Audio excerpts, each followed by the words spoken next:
ತುಂಬಾ ಯೂತ್ಸ್ ಏನ್ ತಪ್ಪು ಮಾಡ್ತಾ ಇರ್ತಾರೆ ಗೊತ್ತಾ? ತಮಗೆ ಒಂದು ಕ್ರೆಡಿಟ್ ಸ್ಕೋರ್ನ ಒಂದು ಅರಿವೇ ಇರೋದಿಲ್ಲ. ಅವರು ಸರಿಯಾಗಿ ಮರುಪಾವತಿ ಮಾಡದೇ ಇದ್ದಾಗ ಅವರ ಒಂದು ಕ್ರೆಡಿಟ್ ಸ್ಕೋರು ತುಂಬಾ ಹಾಳಾಗುತ್ತೆ. ನಾಳೆ ದಿನ ಅವರು ಎಲ್ಲಾದ್ರೂ ಲೋನ್ ಅಪ್ಲೈ ಮಾಡಕ್ ಹೋದ್ರೆ ಅದು ಲೋನ್ ಬರೋದಿಲ್ಲ. ಕ್ರೆಡಿಟ್ ಸ್ಕೋರ್ ಅನ್ನೋದು ಕೇವಲ ನೀವು ಮತ್ತೆ ನಾನು ಲೋನ್ ತಗೊಂಡಾಗ ಮಾತ್ರ ಪ್ರಾಬ್ಲಮ್ ಆಗುತ್ತೆ, ಅದರಿಂದ ನನಗೇನು ಪ್ರಾಬ್ಲಮ್ ಆಗಿಲ್ಲ ಅಂತ ಅನ್ಕೋಬಹುದು. ಬಟ್ ಕ್ರೆಡಿಟ್ ಸ್ಕೋರ್ ಅನ್ನೋದು ವೆರಿ ಇಂಪಾರ್ಟೆಂಟ್. ನೀವು ಎಲ್ಲಾದ್ರೂ ಬೇರೆ ಕಡೆ ಹೋಗಿ ಎಲ್ಲಾದ್ರೂ ಜಾಬ್ ಸೇರ್ಬೇಕು ಅಂದ್ರೂ ಕ್ರೆಡಿಟ್ ಸ್ಕೋರ್ ಅನ್ನ ಚೆಕ್ ಮಾಡ್ತಾರೆ.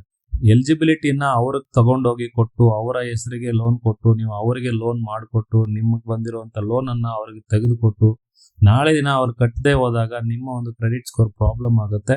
ನಾಳೆ ದಿನ ನಿಮಗೆ ಲೋನ್ ತಗೊಳ್ಳೋದಕ್ಕೂ ಆಗೋದಿಲ್ಲ. ಯಾವ್ದಾದ್ರು ಎಮರ್ಜೆನ್ಸಿಗೆ ಮತ್ತೆ ನೀವೆಲ್ಲಾದ್ರೂ ಕೆಲ್ಸಕ್ಕೆ ಸೇರ್ಕೋಬೇಕು ಅಂತಂದಾಗೂ ಕೂಡ ನೀವು ಕೆಲಸ ಮಾಡುವ ಒಂದು ಕಂಪನಿ ಏನಿದೆ ಅವರು ನಿಮ್ಮ ಕ್ರೆಡಿಟ್ ಸ್ಕೋರ್ ಅನ್ನ ಚೆಕ್ ಮಾಡ್ತಾರೆ. ಸೊ ನಿಮ್ಮ ಕ್ರೆಡಿಟ್ ಸ್ಕೋರ್ ಚೆನ್ನಾಗಿಲ್ಲ ಅಂತಂದ್ರೆ ನಿಮ್ಗೆ ಜಾಬ್ ಕೂಡ ಕೊಡೋದಿಲ್ಲ.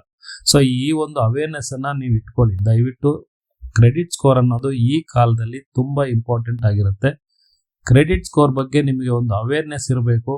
ಎಲ್ಲಾದ್ರೂ ಕೆಲಸ ಮಾಡ್ಬೇಕಾದ್ರೂ ಕ್ರೆಡಿಟ್ ಸ್ಕೋರ್ ನೋಡ್ತಾರೆ, ಅಥವಾ ನೀವು ನೆಕ್ಸ್ಟ್ ಸಾಲ ತಗೋಬೇಕು ಅಂತಂದ್ರೂ ಕ್ರೆಡಿಟ್ ಸ್ಕೋರ್ ನೋಡ್ತಾರೆ.